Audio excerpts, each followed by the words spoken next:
Unit 14, the Great Depression.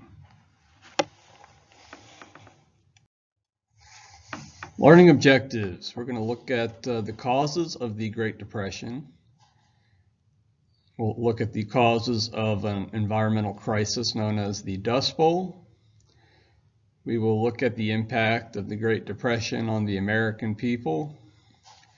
And then we'll look at the steps taken by the President of the United States, Herbert Hoover, in response to the Great Depression.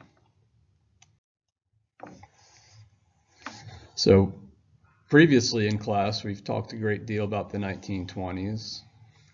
In the previous lesson, we talked about new technologies, electricity in most homes in the cities, leads to, we talk about the Model T, the automobile. So the 1920s really is a consumer economy, and it leads to high levels of spending. Americans are going to use credit and installment plans to buy these goods. And the 1920s really is a very prosperous time for a very small group of Americans. There's a large growing gap between the rich and the poor. The richest 30,000 families in the United States have as much wealth as 11 million of the poorest families in the United States during the 1920s.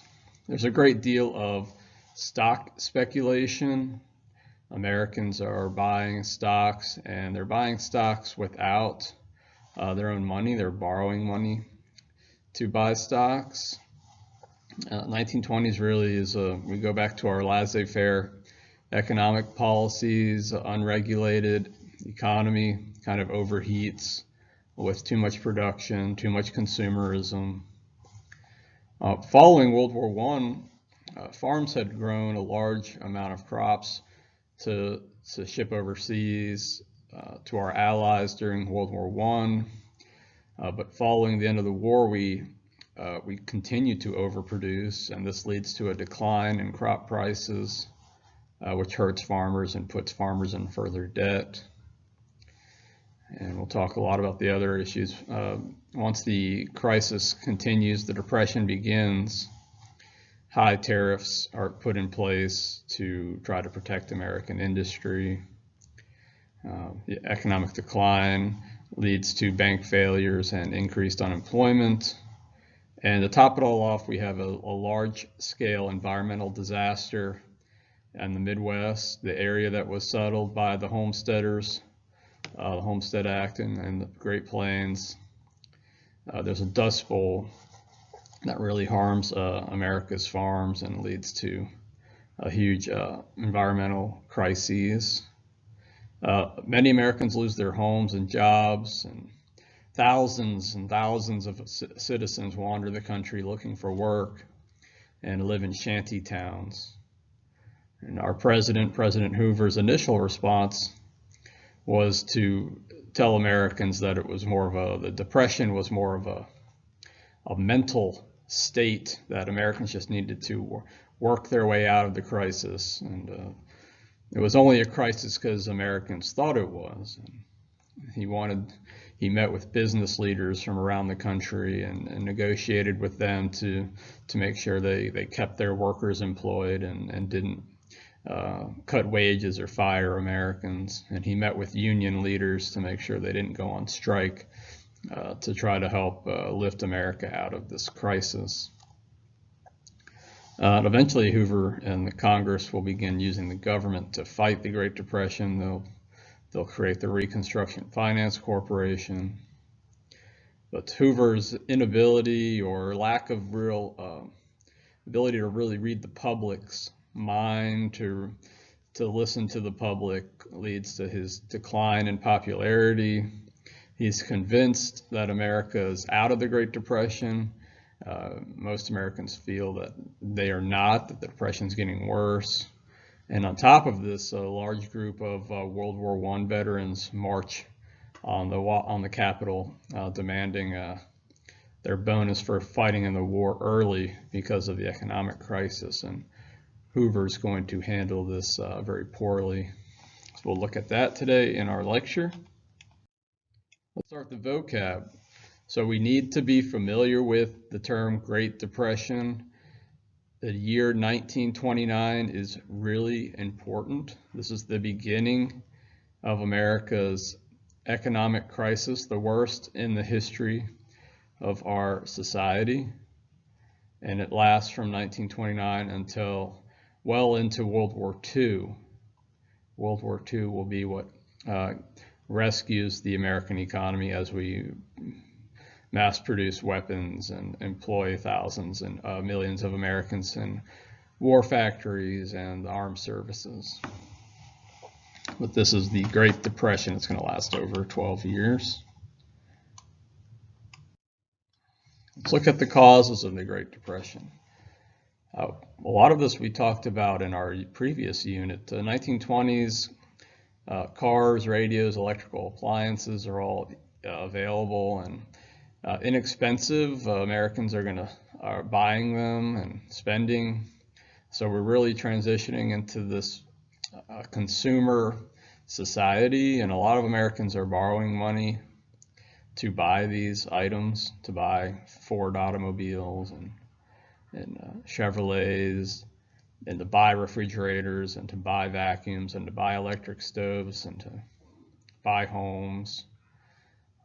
So we are becoming a very excessive consumer society, but wages really aren't keeping up with our consumer habits.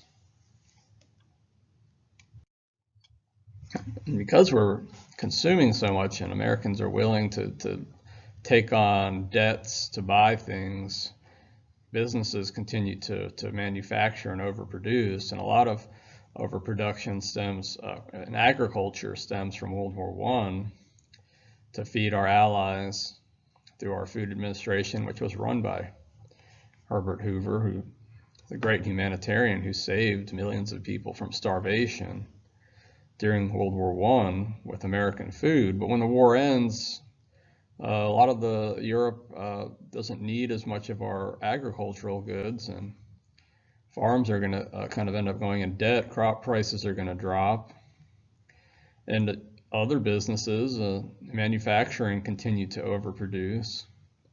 And when you overproduce and Americans can't buy it all, you have an oversupply, which leads to a drop in prices and demand, and this is going to hurt the American economy. This on top of this continuing gap between the rich and the poor in the United States really is one of the defining factors of the causes of the Great Depression. Well, what about the stock market? The stock market rises incredibly throughout the decade of the 1920s. Economic prosperity, Americans are buying stocks, banks are giving out loans for Americans to buy stocks, for companies to buy stocks.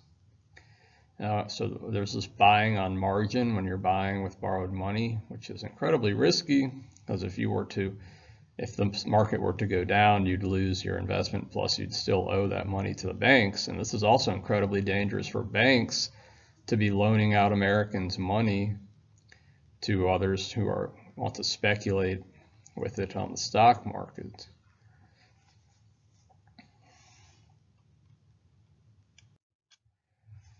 So really, the defining point of the Great Depression begins in 1929 in October, when the market had reached such a high, Americans begin selling, and it leads to this panic. And everybody starts selling their stocks, and it leads to a market crash. So $396 billion is lost with this market crash. All starts on like a Black Tuesday in October, and the crash resumes throughout that week, and it leads to a large amount of wealth that was lost. A lot of banks lost their money on the stock market because they'd been loaning it out. A lot of companies lost their money on the stock market, and individual investors, not a lot of Americans were individually investing in the markets yet, but a lot of individual investors who were lost a lot of their money and savings. So the stock market crash signifies the beginning of the Great Depression, October 1929.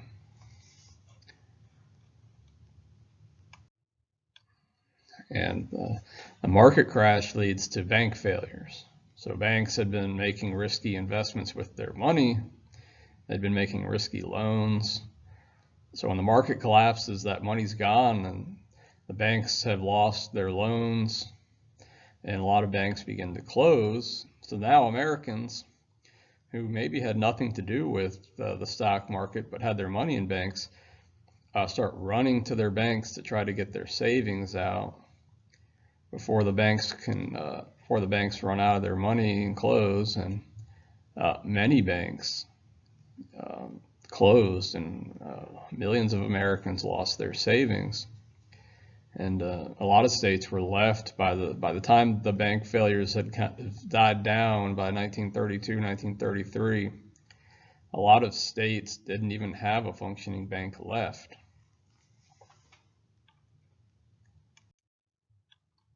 Well, once the Depression begins, Congress is convinced that America's industry needs to be protected, so a tariff is passed by Congress and reluctantly signed by President Hoover.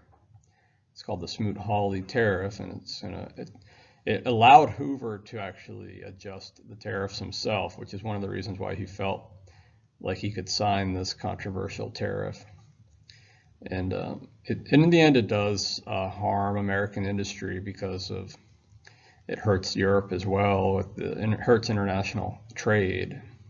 Adds a considerable strain to the global Great Depression, because a lot of other countries are going to respond with tariffs, and this will hurt foreign trade.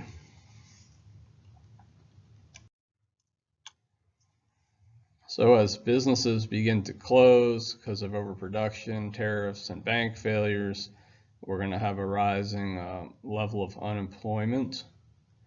It will peak at a little bit over 25% of Americans are going to lose their jobs. And then you have to think of the Americans who don't lose their jobs. They take cuts in their hours. They're going to be willing to work fewer hours to keep their jobs. They might take a reduction in pay. So not only are millions of Americans unemployed, but millions of more are going to be getting paid less during the Great Depression. And to compound all these, the economic crises, we have out in the Midwest, the Dust Bowl occurs. And what happens is Americans are over-farming the Midwest. New technologies, overproduction of crops. They're not really using the latest scientific methods of crop rotations and soil protection. And so we have a big drought hits the region, and this dries up the soil, which has been over-farmed. And then we have windstorms come and pick up all of this dirt and push it into the atmosphere. So the air in the Midwest becomes choked full of dirt and dust, and it destroys crops and kills livestock and makes many people sick. Farmers can't farm. A lot of Midwesterners lose their farms, their homes, and they become migrants. And they get nicknamed, the migrants that leave the Midwest because of the Dust Bowl are nicknamed Okies, after Oklahoma. And they travel the country looking for new jobs, and a lot of them go to California in search of opportunities, which will lead to a lot of social conflict between migrants and farmers already in California. Here's some scenes of the economic, environmental destruction.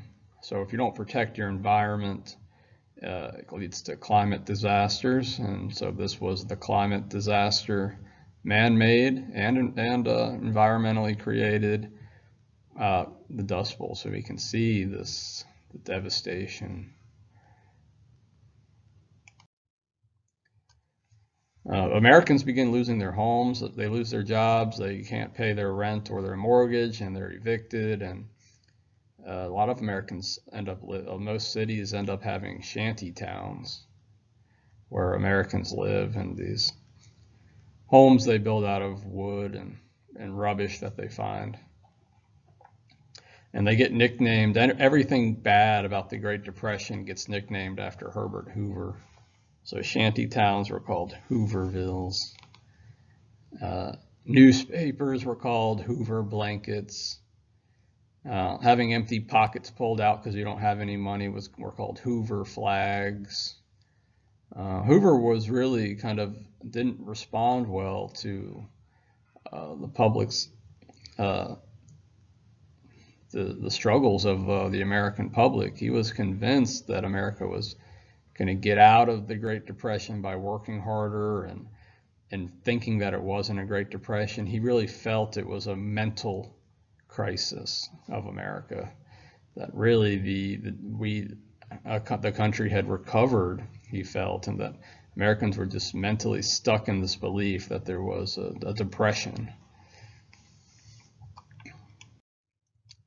So let's look at our president, Herbert Hoover. Herbert Hoover was one of the most famous Americans. During World War I, he worked for the Food Administration, providing food to Europe and saving millions of Europeans and Russians from starvation. So he earned the nickname the Great Humanitarian. Prior to his work with Woodrow Wilson during World War I, he was an engineer working in the mining industry, and he'd made his fortune, rehabilitating mines around the world.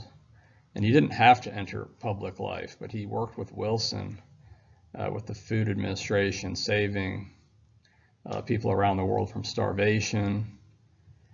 And then 1920, he's Calvin Coolidge's vice president, and then he'll run for president, and he's in 1928, and he's elected president. And he really wanted to look at everything pragmatically, because he was an engineer. He wanted to look at he wanted to solve problems, one problem at a time. He had trouble handling multitasking the crisis, the Great Depression. He was really a firm believer in American exceptionalism. He really thought Americans were exceptional people. He really believed in a meritocracy, that you work hard to be successful, because that's what he had done. He was poor. He grew up poor and worked his way through college and worked his way through his career as in the mining industry. So he really believed Americans could just work their way out of this crisis. And that's called rugged individualism. And he really believed that Americans could work their way out of it if they could just get over this mental malaise of thinking they were stuck in this economic depression. So one of the first things that he did was he didn't really want the government to do a whole lot. He wanted industry to do more. So he met with the leaders of America's industry, like Henry Ford and whatnot, and he wanted to make sure they weren't going to fire their workers, and he didn't want industry to compound the problem. But gradually he's going to be more active, and he'll start doing more with the government. He does start some public works projects, like the big Hoover Dam out west, and Congress, and he signs off on the Reconstruction Finance Corporation, which provided money to banks. Banks had been hard hit, but a lot of Americans were very critical of this, thinking that money only being provided to banks didn't really help them. So Herbert Hoover is taking a lot of heat for the Great Depression, and he's not really responding well to the public. He's not really showing a human side, sympathy or compassion to the millions of Americans who are suffering. And this is really compounded towards the end of his presidency. He's running for re-election in 1932, and thousands and thousands of jobless World War I veterans come to Washington, D.C., they were promised a bonus, a bonus for fighting in World War I, but that wouldn't have been delivered to them until the 1940s, and a lot of them had lost their jobs during the Great Depression, and they all marched to D.C. and set up a shanty town demanding Congress give them their bonus early, and Congress refuses to give the veterans their bonus early. So Herbert Hoover's convinced that a lot of the bonus marchers leave when Congress refuses to give them their bonuses, but thousands stay, and Hoover's convinced the ones that are staying are communists and anarchists bent on overthrowing the government. And he orders the army to remove them. So the army, led by Douglas MacArthur and Dwight D. Eisenhower, use a little too much force, and it ends up with some violence and really bad publicity for Hoover. Photographs of World War I veterans being tear gassed and beaten by the military and the police hurts Hoover's chances at re-election against Franklin Roosevelt, which we'll talk about that election in the next unit.